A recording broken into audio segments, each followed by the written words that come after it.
welcome back to Good Morning KU. We have a special edition today. It is Guy Fawkes Day in London, and I have my sister all the way who's live in London with us. Stephanie, how's it going over there?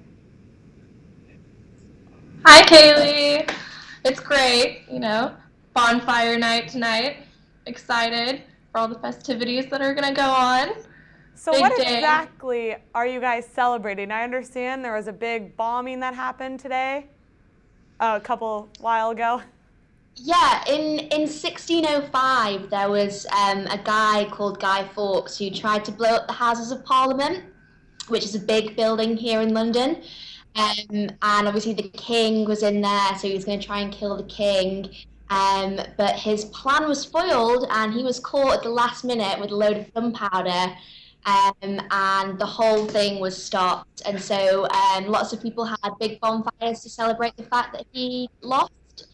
And then that's just something that we've done every year since then. So we have big bonfires, firework displays, and loads of other great, exciting things. Okay, so is a bonfire by Parliament, or is it at a special place every year? People do their own, so some people do them in their back gardens. Some people, like whole areas and towns, have sort of community ones. So yeah, there's loads that take place across the whole country. Okay, so what's it like over there in London, Stephanie? You know, 4th of July is kind of like our big day to celebrate our independence. How does that compare to Guy Fawkes Day? I think it's kind of the closest thing because, Britain ran most of the world for a long time. So it's kind of the closest thing they have to the 4th of July that incorporates fireworks, in my opinion, from an American view. But obviously, yeah, we're not as patriotic as you guys usually. So yeah, this is one of the most kind of patriotic events that we have.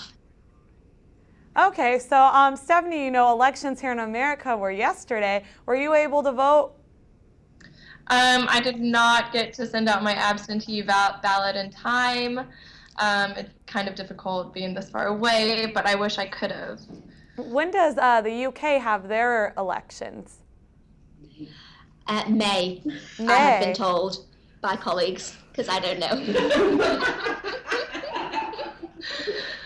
So how is the culture different? You said, England isn't as patriotic as United States. Where do you guys get national? Is it just on Guy Fawkes Day, or is there other national holidays you kind of promote your nationalism?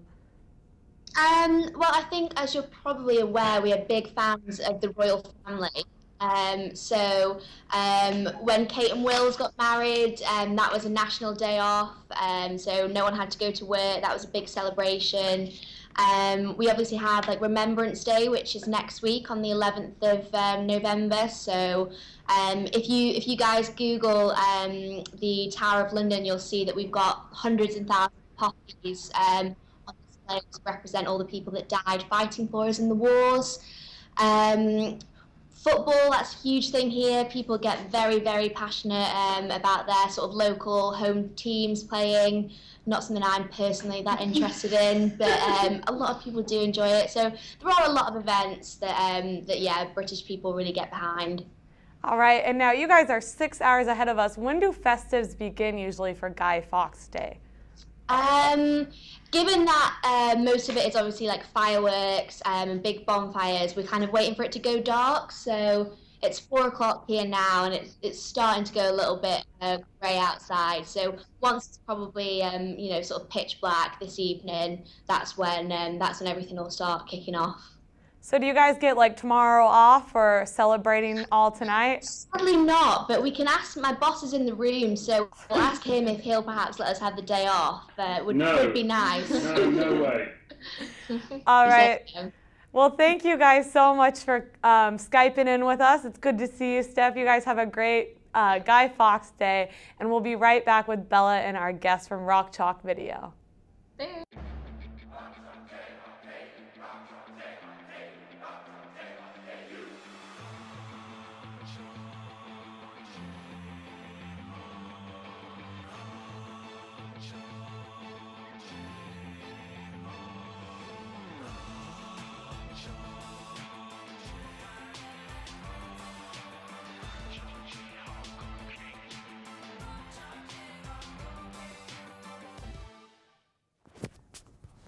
Welcome back. I'm here with Tyler on behalf of Rock Chalk Video. How are you, Tyler? I'm good. How are you? I'm doing pretty well. So you have to tell me, how is it working with Rock Chalk Video? What are the perks? What do you love about it? It's a lot of fun. You know, it's filled with a bunch of great people, and then if you're a journalism guy like me, you know, you get to meet a lot of the players, a lot of the coaches, and you know, being a KU fan myself, that's also a big perk. So. How early in advance do you have to make these videos for things like Late Night in the Fog or KU basketball game? It kind of just depends on the event. For like Late Night in the Fog, you know, it's kind of like a month-long process. You know, we've got guys coming in from marketing team telling us, you know, the team wants to do certain things like this for skits and stuff that everyone gets to see. For normal basketball games, though, it just it depends on the game. Like sometimes it's a week before the game even comes up, so you know we have a week to prepare like a psych up for the crowd and you know headshots before they come out, and then sometimes it's 2 weeks in advance. You know, it just depends on time. You're pretty lucky because I know I have to wait out and get a terrible seat in Allen Fieldhouse, but you always get front row, don't you? Yeah, kind of, because I'm lucky enough that I always get to, well, not always, but typically get to run the camera that's down underneath the basket. Oh, wow. So it's kind of like front and center, but I'm kind of, if you think about it, still watching the game through a screen since the camera's right there. Right. So I have one last question for you. And how do you get involved with Rock Chalk Video? Let's say someone wanted to do it. How do they go about doing it? I know friends in the past that I work with now kind of heard about it before me, and they, you know, emailed my bosses, and that's how they got in. Me personally, I was sitting in my Journalism 101 class, and two of the guys that came in there, now my bosses, were talking to the class, put their email and stuff up on the whiteboard, and said they're looking for student interns that are interested in this line of work. And so they, as they walk out of Wesco in the back, I'm like, oh gosh, what if all these kids email? I want to make sure I get this because this is what I want to do with my future. And so I walk out while they're going out and make sure to introduce myself and all that and shake their hand. So me personally, I kind of got lucky and it kind of fell into my lap in a way. Yeah, it's all about connections, right? Definitely a lot about connections. All right, thank you for joining us, and course. we'll be back with the news. Where you go to college makes a statement about you. This place will become a part of you, your identity for life.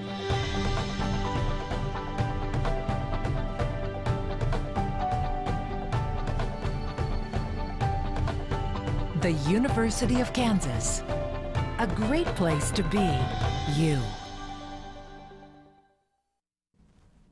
Hi, I'm back with Emma Hogue. And this is your Good Morning KU News Update for Wednesday, the 5th of November. 3 missing Americans have been found dead in Mexico. The Texas natives went missing on October 13th.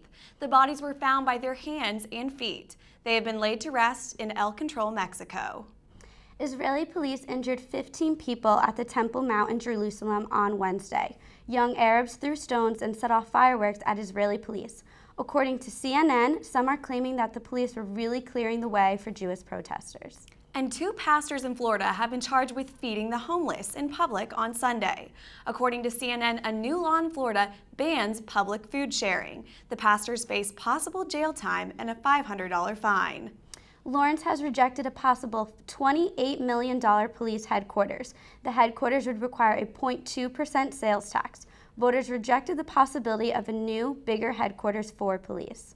And of course, the big news overnight was the election. The Republican Party has gained full control of Congress. President Obama will now work with a majority of Republicans within Congress, with at least 246 seats in the House. The majority has not been this large since World War II. In Kansas, Senator Pat Roberts held his seat with a larger-than-expected victory over independent candidate Greg Orman.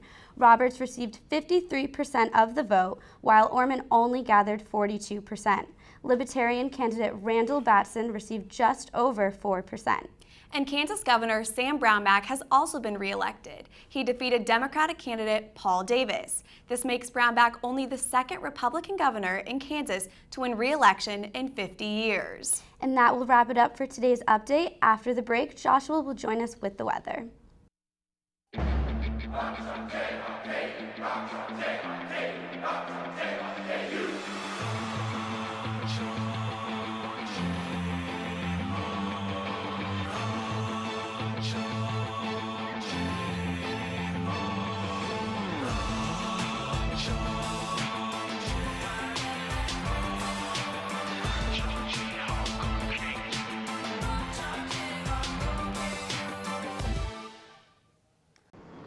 Welcome back to Good Morning KU. Right now we have JR out on top of the Union with weather. JR, how is it outside? Kaylee, it is absolutely beautiful out here, right? It is 51 degrees right now with a high of 68 today with a low of 35. As you can see behind me near the Campanile, it looks beautiful out here and I am enjoying myself right now. So for Thursday and Friday, it should be a high in the 50s with this weekend being in the 50s, the low 50s, but really sunny. So kind of like a light jacket weather, but you won't need an umbrella or anything, no rain or God forbid snow. You will not need an umbrella, but definitely bring a light jacket, but it could get a little warm, but still have it on you just in case. So Saturday, it's a big game day. What is the weather for Saturday again? So for Saturday, it'll be a high of 50, so definitely bring a jacket on that day, but it should be pretty good with everyone there in the stadium, very warm. It should be a good time. All right, well, thank you so much, JR. And thank you, Kaylee. Like they said earlier, we had the elections last night, and I was part of KUJH Special Election Night. If we look at, we have some of the graphics from last night of who won the election. We started off with the governor. Brownback pulled ahead of Paul Davis. It was a tight race all night. I think the ending score was 49% Brownback, 47% Paul Davis. So close race all the way to the end. And then we move on to the Senate race. We had Pat Roberts, who pulled ahead of Orman. The race was pretty tight the whole time, but near the end, Pat Roberts started to pull away. And then we have the Secretary of State, Chris Kobach. He won. It wasn't a tight race as the two before, but it's still a pretty good race. And then we move on to Congressional District 2. We had Lynn Jenkins pulled ahead of Wakefield. It was kind of a tight race, but Jenkins once again pulled away at the end. And then House 46 here in Lawrence, one of the few Democrats that pulled away with a win in Kansas was Dennis Boog Heiberger. He will win and represent district here in Lawrence.